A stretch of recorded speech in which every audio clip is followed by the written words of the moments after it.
All right, you're live. Okay. Recording in progress.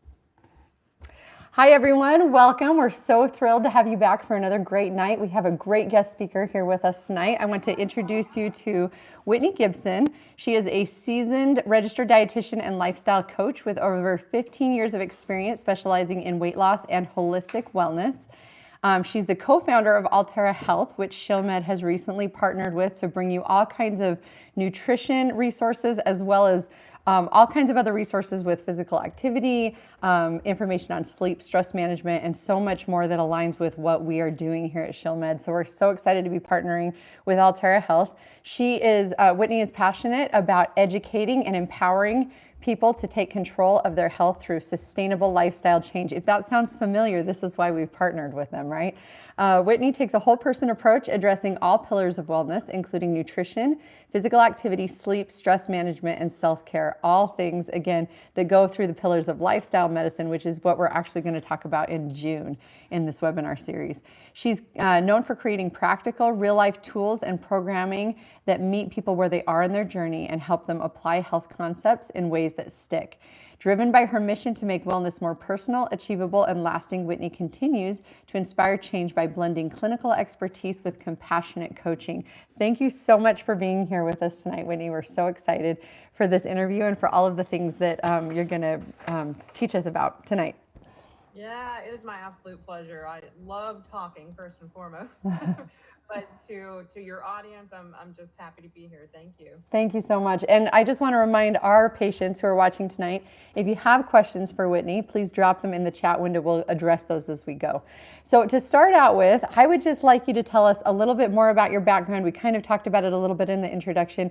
Tell us what you love about being a dietitian, what made you go down that path in the first place, and then what drove you to create Alterra Health, and what you love about Alterra Health that you want to bring to patients everywhere. Sure. So first and foremost, I have a passion for helping. I just have to help. I'm a fixer by heart. I'm an educator by nature. I went through many majors in college, which all are centered and point toward what I'm doing now, which is pretty hilarious. But this started many years ago. I started as a trainer in an all-women's gym, and I just developed a passion for educating and finding the resources and finding solutions for people that really needed an answer to something. So I'm a digger by nature. I want to find the resources. I do research. I want to immediately provide some kind of applicable resource to someone or whoever's in need for whatever that thing is in their life that they need to get past or learn more about. So while I was in the gym, I realized quickly that the exercise was only one piece. So I went into nutrition, and that led me to go back to school and actually get my degree in dietetics and nutrition. I landed my first job out of school in a weight loss clinic. It was actually bariatrics, but I also served 7 other clinics at that time and did nutrition counseling for diabetes, kidney health, IBS, eating disorders, well, limited, but a full spectrum of health conditions. But I fell in love with the bariatric space or the weight loss space in general. And I studied the heck out of these patients. I was there for a total of 3 years, and I did not waste a minute there. I helped build that bariatric program from, I don't want to say the ground up because they were not new, but it was very lackluster. And I quickly learned what these patients were missing. I listened to them. I started creating things that they actually needed. And by the end of that 3 years that I was in that clinic, I built an entire program around their feedback, their needs, and our patient population or our patient number increased 200% just for the fact that we provided a supportive structured program for these patients, and we followed them long term. So all that to say, education is not something that a lot of people are excited to do, but these are the fundamental things that we have to put in place. So learning from that, I just kept thinking, we need one safe place, just one place, one website, one hub that people can feel comfortable going to, that they can trust the information. There is a little bit of everything there for them as it pertains to all those lifestyle pillars: nutrition, exercise, mindset, and self-care, which also includes sleep quality, stress management, basically how to take control of your life and really be the boss of your life. And have the confidence and empower them enough to make their own decisions lifelong. I think one kind of injustice we tend to have, as far as the patients go, they're dependent on doctors and dietitians to tell them what to do, when to do it, how to do it, and Yeah. why to do it. Hmm. And that's really not the way we need to set up patient care. We need to really put the right tools in our patients' hands. So that's how Alterra Health was born. We wanted a safe space, all in one space for people to go to, trust the information, build essentially a community of people that are going through the same thing. We all are struggling with something in some part of our lives. So when we come together and we build something that is for the everyone, I think we can all win. And that means providers and clinics and the patients too. I love that so much. So I'm thinking of two questions. I think I can combine them into one because I think the answer will be the same. I'm hearing you say that you spent all of this time with these bariatric patients learning about what their needs were, and then you took that information and you created what is now Alterra Health. So can you, because we're going to be using your product in our clinic, can you talk about, in the context of these needs that you saw, what you're offering to patients through Alterra Health, what that looks like? To sum it up or give it a high level overview, it's really applicable tools. So, let's imagine a patient leaves a clinic or a dietitian's visit. They have all the information in terms of what to do, but it was really the first step of how do I do it, or where do I even start, or what's Right. the first step, or according to their own life, meeting them where they're at in order to actually start making these moves Sure. to make changes. So, and now I've lost the question you even asked me. So, Yeah. yeah. Overview of the platform. Yes. Y'all, this is goofy. This is me. This is goofy and sporadic. I love it. So the platform itself is separated into those pillars: nutrition, exercise, mindset. Within each one of these pillars, you have workshops, recorded workshops that you can watch, master classes, which are deeper learning opportunities. So maybe they're not so much of a fundamental concept, but we're going a little bit deeper under those fundamental concepts as it relates to, hormone health or gut health. These are things that we have to continue learning about for ourselves. So it's not only the fundamentals that we're teaching, we're going a step further so we can build on that knowledge. Furthermore, we have recurring events each month. So we have a 7-day challenge every month that's really fun to participate in. We have, what else do we have? So the content library, we have a 12-week course. So while people might not be excited about doing a 12-week course, we really use this as a form of structure and guidance through the whole program. So it kind of reads like a story. Yeah. You're learning the what and the when and the why, and then you're going into actually applying these concepts into your own life. You're learning how to write your own workout routine based on those recommendations and what that looks like to you in your life. You're learning how to write your quote unquote meal plan and what that might look like to you. You're learning stress management techniques. You're learning how to create routines in your day to take control of it and to actually be able to prioritize these lifestyle concepts in your life that you want to change. I love that. That's great. And what a great resource this is going to be for our patients. Let's dive a little bit more into the nutrition section, since this month we're really centering our learning around nutrition. Tell us a little bit more about the nutrition resources that you offer. And specifically, I was thinking a lot of our patients may or may not be familiar with the concept of macro tracking. Talk to us about why that's important, what it looks like, and how your program helps people to do that with their meal planning. Sure. So we definitely hit on the concept or the baseline or fundamental concepts, and that would be macronutrients. So if we take these bigger concepts that we may be intimidated by, like, calories in general, let's not talk about calories. Let's talk about what calories are made of. Mm-hmm. Calories are I love coming that. from proteins. They're coming from carbohydrates, and they're coming from fats. Of course, calories come from alcohol too, but we're not counting that. Yeah. We need to talk about it at some point. I'll Sure. probably do a workshop on that too. Sure. But in terms of just macronutrients in general, we have to know and understand what are these main components that make up these calories. And at the end of the day, it's not about just calories. Right. It's about the quality of these calories, processed versus non-processed. Right. So we dig deep into each one of these macronutrients and talk about which ones are most optimal and why. So if anyone who takes our course, you're going to learn the why behind everything. So me being an educator at heart, I believe in, if we don't tell the why behind something, the relevance just really isn't there. And it's hard to make that connection enough to make an effort to change something. Yeah. So if you know why you need to have this amount of protein on a daily basis, well, what does it do? What does it do for my muscles? What does it do for my immune system? What does it do for my weight? And Right. then furthermore, what do carbohydrates do? What do fats do?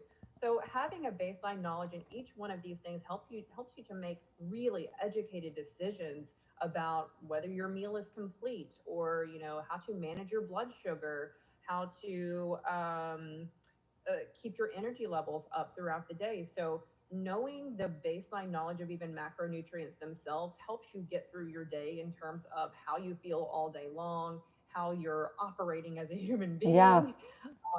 Just everything. So we teach a lot about macronutrients. We have, lots of supportive tools when it comes to that. So it's not only in the course, we really do one-off type events based on these macronutrients, like workshops or master classes. We may do challenges like meeting your protein goal for 7 days in a row. Well, why do we do that? Because we want to raise awareness of what gets in your way, or what are your barriers to reaching your goals on a daily basis. What are the things that set you up for success on a daily basis? Yeah. And really the why behind why we even need to focus on protein alone.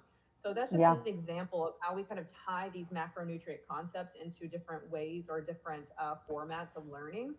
But at the end of the day, I think you said something about macros tracking. I'm a huge fan of tracking, but then at the same time, I'm not a huge fan of tracking. Sure. It is important to build that awareness of what your calories are coming from. So, like for instance, logging guide. So the reason why I created a food logging guide is because most people are kind of the opinion, like, they're tracking calories just to track calories, just to stay at a certain amount. But I want people learning from their calories, or from their tracker, Yeah. or from their food log. So what are we learning from our food log? How much fiber are you getting? Are you getting a variety of vitamins and minerals? Are you actually getting enough calories in order to lose weight, maintain weight, gain weight, whatever your goal is? Yeah. So, we can really learn a lot from being accountable to not only calories, but knowing where those calories are coming from. Yeah. That's But fabulous. Yeah, let's go back even one step further and really explain the idea of macros for people that don't know what that looks like or what that means, and why it's important to track. We basically focus on three main macros, and why those, and how what does that look like for a beginner who's never done that before? Yeah, so I really focus on protein first. So we have three macronutrients. We have protein, we have carbohydrates, and we have fats. Yeah. So starting with protein, we really need protein to help with muscle preservation, or muscle building. And a lot of people don't get that connection. So just kind of going a little bit off topic there, we need muscle in order to protect aging bones, bone Yes. density, in order to burn fat. Yes. We need muscle to really have a healthy metabolism. And also working the muscle really becomes a little, it becomes systemic. Yeah. So, this really goes into the brain and stress management and relaxation of the nervous system. And the list is astronomically Extensive. long of Yeah. what the benefits are. Absolutely. So, but getting enough protein, first and foremost, is what does that for us and helps us build healthy muscle and keep our muscle, which equates to a healthy weight or weight management. So we really talk a lot about protein. We have, protein lists, protein planners. So there's a reason why we have all these extra tools related around protein, is because protein is king whenever it comes to our health in general. Even when it comes down to controlling your hormones, your hunger hormones, your sexual reproductive hormones, your insulin, and the list is so long, guys. Wow. All from protein. Yeah. All from protein. And if you were to dive into the platform, you will see loads of resources kind of describing the importance of protein and what role it plays. But then we go into carbohydrates. So, carbohydrates for many years now have been so vilified. Right. Carbohydrates are the enemy, but absolutely not. Yes, there are poor choices in every macronutrient, not just carbohydrates. I love But that. we tend to think carbohydrates because carbohydrates are actually the one thing that can help us to lose weight the quickest if we cut them, and gain weight the fastest if we add them back. But there's a reason behind that. So if we break down the word carbohydrate, what do you hear in there? Other than carbo, we have hydrate. Yeah. So carbohydrates, so carbs actually create, or not create, but they fill your cells with water. They hydrate the cells. So as soon as we introduce carbohydrates into the diet, your cells will get plump. That's really what it is. If you all of a sudden decide you're going to do a weight management program, or you want to lose weight and you cut carbs, it's going to be very easy for you to lose a certain amount of water weight in those initial phases. But that's really carbs. If you don't provide that water weight to your body, then you just don't have it. So it's very easy to lose. And I would see this in my bariatric patients when we would put them on their pre-op diet, or whenever they would be, immediately following surgery. They had almost no carbs in their diet. But as soon as they started reintroducing, they would freak out. I'm like, no, this is absolutely normal. You're actually hydrating your body in some Right. form or fashion. Yeah. Adding these foods in. Carbohydrates include our electrolytes too. So, Wow. you've got a wide range of electrolytes that you're actually helping your body. So, I never have people cut out carbohydrates. I want you to learn what the right carbohydrates are for you. So Yeah. that doesn't mean everybody needs to eat the same types of carbohydrates, but where our focus needs to go with carbs in general would be high fiber. So we could talk about fiber additionally too if we had time. Yeah. But So important. fiber is going to be the focus when we're focused on carbs. So Yeah. if we're in this mindset where we're like, I'm just so lost, I don't know what carbs to eat. I've got a high fiber foods list in the platform that you can access, and that will ease your worries. Just pick something from there and you'll be good. I love And that. then we have so let's talk about carbs and protein together. So we never just want to have a carb alone or a protein alone. They really very much do complement one another. So if we have every meal, one protein, one carbohydrate, we're actually getting the protein we need for those reasons that we mentioned, but we're also supplying good energy to our bloodstream, our brain. So carbohydrates are actually the one thing that crosses the blood-brain barrier in terms of giving us energy. So if we totally cut out carbs from our diet, we are dehydrating ourselves, we are dehydrating our brain. So we may have a little bit of low brain function or brain fog. You may even go through that, what you may have heard of as the keto flu, if you're doing a super dramatic cut of carbs. So we really do need these two things to complement one another, because they're both playing a separate role, but they work really well together in terms of blood sugar management, energy levels, brain power. Just overall, they complement one another. Wow. So you may or may not have a healthy fat in that meal. Now, if we want complete balance in a meal, we're going to have a protein, we're going to have a carb, and a little bit of healthy fats. It's not always existent healthy fats, and those are the one things that you may want to just keep an eye on. I don't want to say avoid it by any means, but you could go overboard with healthy fats. Even, fats are going to be higher in calories. Right. So protein and carbs, 4 calories per gram, but fats are going to be 9 calories per gram. So there is a little bit of a jump there. This is why people are so scared to introduce fatty types of products. But we have to understand the quality of that fat and what are those fats doing for our body. Right. So those fats are very complementary as well. We have fat soluble vitamins that are coming from them. So, and of course, fiber and even protein coming from some of those. So we're talking nuts, seeds, nut butters, avocados. So anything in the plant-based world that is in the fats category is super beneficial for us and provides tons of nutrients and value to our health. So this is why we want to promote meal balance and really learn about macronutrients, because number one, we need to make balanced meals, but how do we do that? So learning where those sources of healthy fats, healthy proteins, and healthy carbs are, then that alone in itself can really provide a level of confidence in someone's life to make the right decisions. I love that so much. Thank you for that great description. I learned a lot there. I just want to take a side note to our patients and just kind of highlight a few things that you kind of breezed over. And that is that part of what Alterra offers that I love is they have lists of all kinds of protein choices included in, the exact content of each meal or of each food choice, with the amount of protein that is included in a specific serving size. They do the same thing with fiber. So you can even print these off, put them on your pantry door or up in your kitchen. So it's just an easy reference for, I need more protein, I need more fiber, and I love that. And I also love the meal plans that you offer that break down for every meal how much protein, how much fat, and how many carbs are in each individual meal, along with the calorie count. And that is so helpful, I think, for people who are just starting out and needing some place to start so that they can start to visualize what this healthy balance actually looks like. So I love that you provide that. Good word there is visualizing it, Yeah. because when we can't make that connection in our brain almost visually, Mm-hmm. it almost doesn't make sense. It's just words, you know? So if we can like really take those tools and separate that big concept into just those three categories, it makes things so much more simple in terms of making decisions and planning. It's just easy. Easier. Absolutely.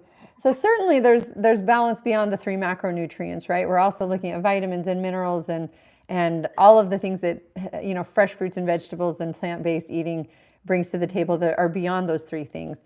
How do you suggest kind of incorporating that, knowing how much of each?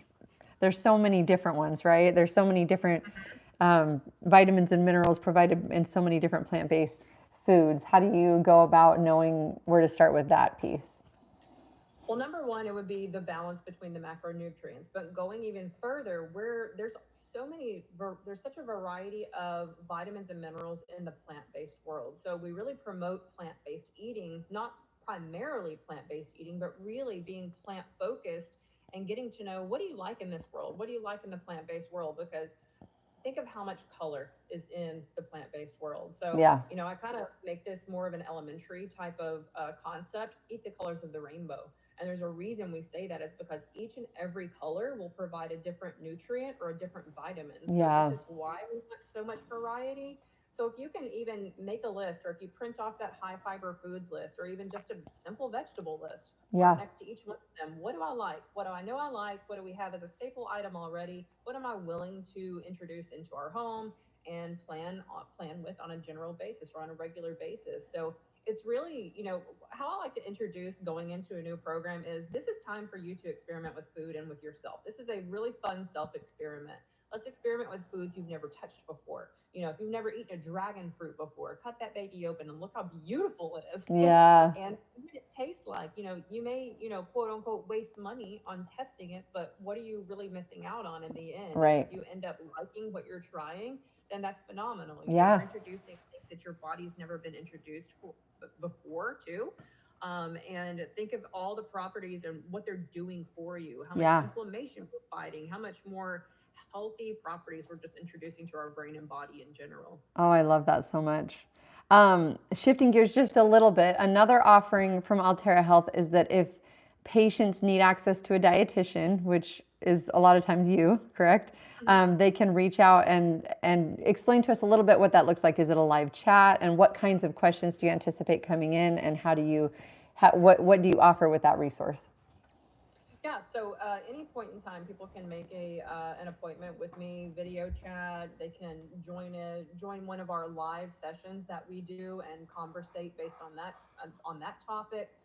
It's open. I mean, any of our clinics, the clinics basically pay for the patient. So this is your resource to take advantage of. So however you want to take advantage of it, whether that's booking a call with me, we'll spend 30 minutes together. When we first actually on board you, we can have we generally have a screen share, and I'll show you the platform. But based on what we're talking about in that session, I'll do a brief assessment. So I'll ask you about all of these lifestyle factors in your life. Where are you with nutrition? Where are you with exercise? What are you comfortable with? I like to meet the patient where they're at. So I'm not spitting out just cookie cutter advice, Yeah. the things that I hear, the red flags that I hear. Yeah. So maybe it's stress. I have some people who are just they're in line and on point with everything in their life, except for maybe stress is 10 out of 10. Stress could wreak havoc on every bit of your lifestyle changes that you're trying to make.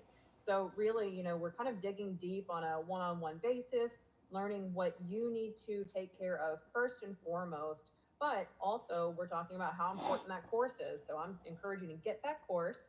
And while you're doing the course, let's work on this type of a checklist. Yeah. So these checklists that we're actually about to roll out checklists in 4 different profiles. So this may be relieving for people to know, actually, and I want to get people excited about this because it'll be rolled out by summer. When people log onto the platform, you'll do a short assessment or quiz of sorts, and it will basically put you in a bucket of one of 4 profiles. So I have a profile that is the too busy profile. So just to kind of give an example of what that looks like. That's me. When you have, yes, exactly. This is going to be for our nurses, our doctors, our people who are working so many hours and they're juggling so many things during the day. But what I hear at the end of that assessment is, I just don't have time. And I joke around with them. I'm like, I'm an excuse buster. I'm going to find time for you. Like, I Mm. will find time Yeah. for you. Give me your schedule. But what the Yep. purpose of these checklists are to show and prove that you can make effort and movement with even just 5 minutes of exercise. Or let's decompress and do this breathing exercise for 30 seconds to reset your nervous system. Like, there are ways to fit in health and fitness and stress management and better sleep quality. There's ways around it. It may not look like somebody over here who's retired and has all the time in the world, but that's okay. I think everything Yeah. has a season. Everything's a season. And, Yeah. there will be a time where you will have more time to do that. But right now, you will actually start to gain the knowledge, the confidence, and understand, okay, these are the things I need to focus on, but maybe it's not time to do this exactly right now. Let's just pick the low-hanging fruit right now. What can I do with the time that I Yes. have allowed? So we have so many choices for busy lives. We have another profile called the student, the one that wants to, organize everything and log everything and get, check off boxes all the time. And then we have our all or nothing thinker. If I don't do 30 minutes of exercise, it just doesn't count. It's not going to go anywhere. So we try to get people to understand, no, 5 minutes is better than 30 minutes. 30 Right. seconds is better than nothing at all. Yes. Yes. Anything Everything is a step in the right direction, even if you can't give it everything. I tend to fall into that category myself sometimes. It's like, oh, can't do 30 minutes, so I don't have time today. So that's a great reminder for me and for everybody. And how easy is it to make excuses? I mean, it So really easy. is so easy, but anything worth achieving is hard work, and it's going to feel like hard work, but there's a way, and there's a way for you to do it specifically. So, And I appreciate that balance of being willing to give yourself grace for the season of life you're in and find a way to make it work with what you can give. And also not feel like I'm just making excuses and I should be able to do as much as the next person, which you can't, which isn't always realistic. So I appreciate that balance too. Let's go back and talk about stress management for a minute. We're actually going to talk about that a lot in next month's webinar focus. So I'd love to know what you have learned about stress management, particularly as it results to weight loss. If you've seen, what you've seen with that stalling weight loss, and then what kinds of things have you learned about the most effective ways to relieve stress for people that are chronically stressed? yeah. So I think the first thing we have to think about is identifying stress. So we tend to think, some people will think, oh, I'm not that stressed, but they don't understand the amount of things that happen from the time that they wake up to the time that they go to bed. That just makes a little tick, tick, tick, tick, like everything, there are Yeah. the most minute things can set off a stress response in the body. And that becomes systemic, meaning head to toe, all over the body. You don't have to feel stressed right here to understand stress. Stress can be not even felt immediately or physiologically. It can really be just stress to anything. And that means stress from the wrong foods in your body. Right. There's lots Right. of things that cause stress to our body, even down to the gut. So, but if we're talking more so, stress that we actually feel, breathing exercises are the most effective thing I think that I have ever found and that people practice. The reason being is because we're not really taught how to reset our nervous system. And when we're in this ball of stress all the time, no amount of what, I don't know, I can't even think of an example right now. I'm just thinking like no amount of, I don't want to say meditation either because meditation is wonderful. I can't think of an example. Sure. But breathing, the one simple thing that keeps us alive. We don't really think about what breath does for us. Yeah. So as soon as we take a deep breath, hold it in, release it, that in itself, just one breath can do wonders. But going a step further, there's breathing exercises inside of our platform. There's things like the Wim Hof breathing method or breathing meditations or breath work meditations. There's tons of different types of breathing exercises, but there's nothing that works more and more immediately than a breathing exercise to reset the nervous system. If that's practiced multiple times throughout the day, even the span of, let's say, 30 seconds breathing exercise, you repeat that several times during the day, think about how much stress you're relieving, and you will feel different by the end of the day.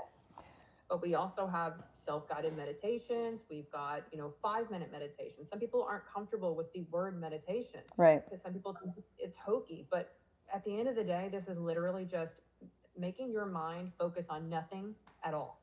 And that's the hardest thing a human being can do, I think, is to focus on nothing at all. So that's the purpose of meditation, is learning how to block off everything that would be, coming at you all day long. Yeah. And you just literally think of nothing. So I Yeah. encourage everybody to meditate, try the videos and the platform just to get your feet wet. You can start to do longer meditations. And it doesn't even have to be sitting still and doing nothing. You can go on walking meditations. You can listen to a nice, really calming song and just lay down and consider that a meditation. Whatever that looks like to you. Remember, we meet you where you're at. We're Yeah. going to make you meditate. We're not Right. going to make you meditate for 30 minutes. Whatever that looks like to you and how that fits into your life, I think that's the most important thing to remember here. But breathing, number one. But other than stress management, exercise. How else are you going to get all this pent up energy out of you? How are you going to actually physically release this energy? And I can tell you a couple ways to release energy. One of them is, I don't think we should talk about it, but number two would be crying, releasing that stress through crying. And a lot of people can't cry.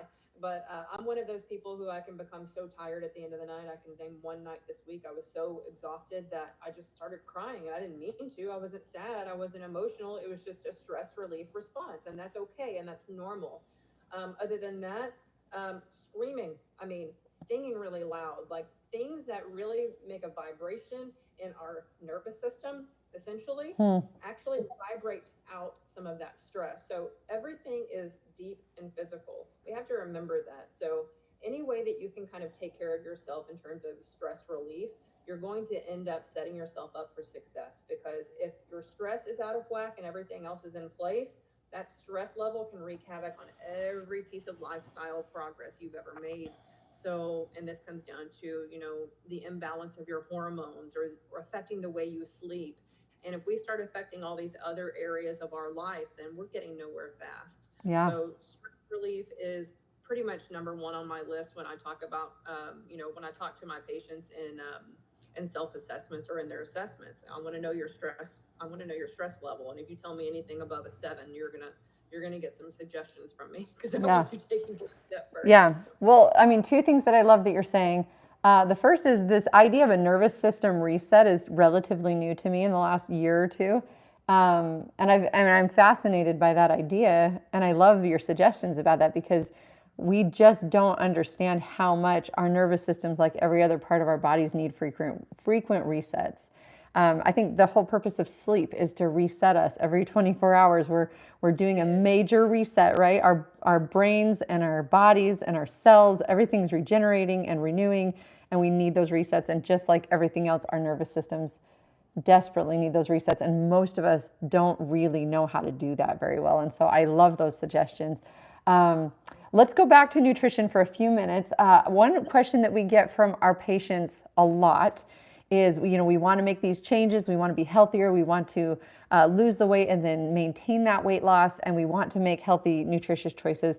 How do we balance that with still being able to enjoy a vacation or enjoy barbecues with our friends and family, or enjoy a birthday party, or these events in our life that bring us joy, that oftentimes are surrounded by food that also can bring us joy in moderate amounts. How do you counsel people to kind of balance those things in a realistic, long, sustainable way? Great question. Number one, I would say knowledge is power. If we don't know what a protein is, if we don't know what a carb is, if we don't know what a fat is, then we're in trouble.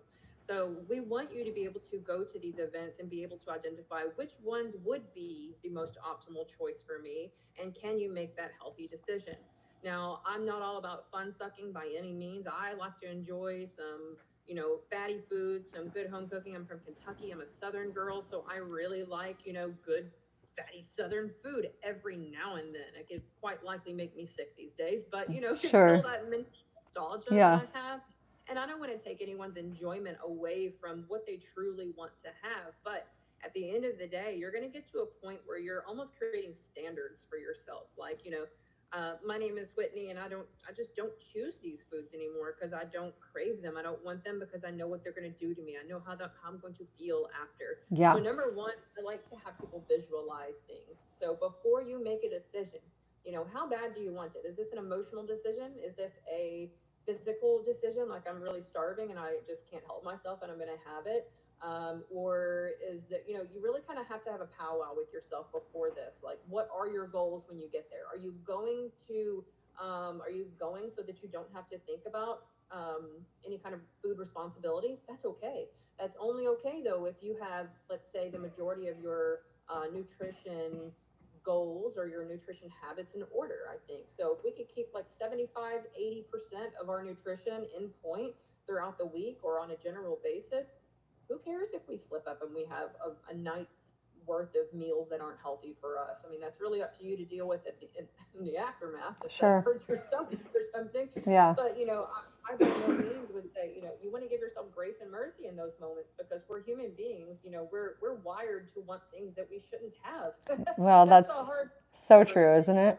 Yeah. We're always looking for dopamine hits, and if 9 times out of 10 dopamine hits are very easy to get through food. So you kind of have to just, like I said, have a powwow with yourself. And what are my intentions at this event? Am I going to self-soothe through food, or am I doing this to enjoy myself? Am I doing this to give myself a reward?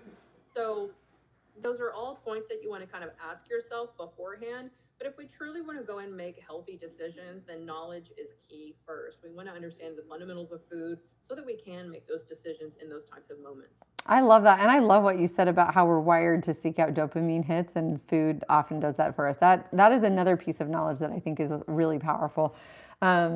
And again, like you said, there may be times when we intentionally choose that for a specific event or something that maybe a new location we're traveling to, but I think intentional is the key there. And I love what you said about 75 to 80%, and then, give yourself grace sometimes to enjoy something. But what great information and great advice. I love that so much. As we wrap up tonight, let me just ask you to kind of wrap this up with all of your experience and now creating your own product that kind of brings together the best of everything you've learned and had to offer. What would you say one of the most important lessons, or maybe a few of the most important lessons you've learned in your career that you're passionate about passing on to others? Be gentle with yourself. Be gentle with yourself. Let me get that out right. Grace and mercy. You are only human. You're not a robot. You're not meant to live this life in a strict fashion. I would like to go back to something also a little bit more tactical and applicable for the everyday life, and that's discipline and structure. I would say 99% of my patients, the members, anyone that I've met in my past lack discipline and structure in their lives. This means no morning routine. There's no evening routine. There's no daily planner. There's nothing that really sets them up for success. It's just kind of like something in the back of their head. I need to do this. I should do this. You've got all these voices in your head that's just shame, shame, shame. And there's no reason for that. If we just simply get all the mumble jumble out of here and into paper, even if it's just journaling, like, what are you stressed out about? What do you really want to change? Really tackle that first. But at the end of the day, we need discipline. If you think about it, we grow up and let's say we're in elementary school, or we're in grade school in general. We're taught to we're regimented. We get up, we do this, we go to school, we're here till that time, then we come home, we do this. But as we become adults, we tend to dive more into spending our day in the job, and we over obligate ourselves. We're juggling a million things. No one's telling us to do anything. It's up to us. So we tend to lose discipline as we get older. No one's telling you what to do. Yeah. So if we can take control of our day and set up legitimate morning routines, and I'm not talking like 5 hours or anything. This could be anywhere from 15 minutes to 3 hours before you get your day started. It really depends on what your day looks like. But if we can set up morning routines to wake up slowly, be gentle with ourselves. How do we need to start our day? Start your day with positive energy, with calmness. What do you want to put in your morning routine? How are you going to set yourself up for success for the day? These are things we need to be talking about and thinking about on a daily basis. We need to reconcile at the end of the day. What did I do today that was for me? And a lot of times people are going to say nothing. I ate on the fly. This came up. I did this. We're just super reactive and not proactive. So if we can learn more about how to set up some structure so that we're basically training our brains to follow a plan. So a lot of people tend to think that our brains control us. It's actually the opposite way around. You have the world in your hands in terms of how you can train your brain. It is the most neuroplastic thing ever. You can change and rewire your brain in any way you want to. I love that. And So it's true. really up to you how far you want to take that. So, and that's been me too. I have not always been this way, and I'm still not this way. I've learned some very hard lessons in the past, even 5 years. And as I started this company, how am I going to juggle my work-life balance? But it literally, at the end of the day, comes down to, how do I start my day? How do I end my day? And I love that. So training your brain, being structured, learning to know what to expect and teach your brain what to expect so that you can follow through with what you really want to accomplish. Oh man, that's beautiful. Thank you. That is the perfect way to end this. To our patients, I just want you to know, talk to Dr. Shill about how to incorporate Alterra Health into your plan. He's going to be working with you to roll that out as you hit the transition phase of your program. Whittany, thank you so much. This has been a delightful conversation full of so many pieces of wisdom, and just I've learned so much tonight, and I know our patients have as well. So thank you for joining us. Thank you for partnering with us. We're so excited to use Alterra Health as part of our offerings here at ShillMed, and we look forward to a great partnership ahead. Thank you so much. Thanks everyone for joining us tonight, and we'll see you next time. Thank you guys. Thank you. Good night, everybody.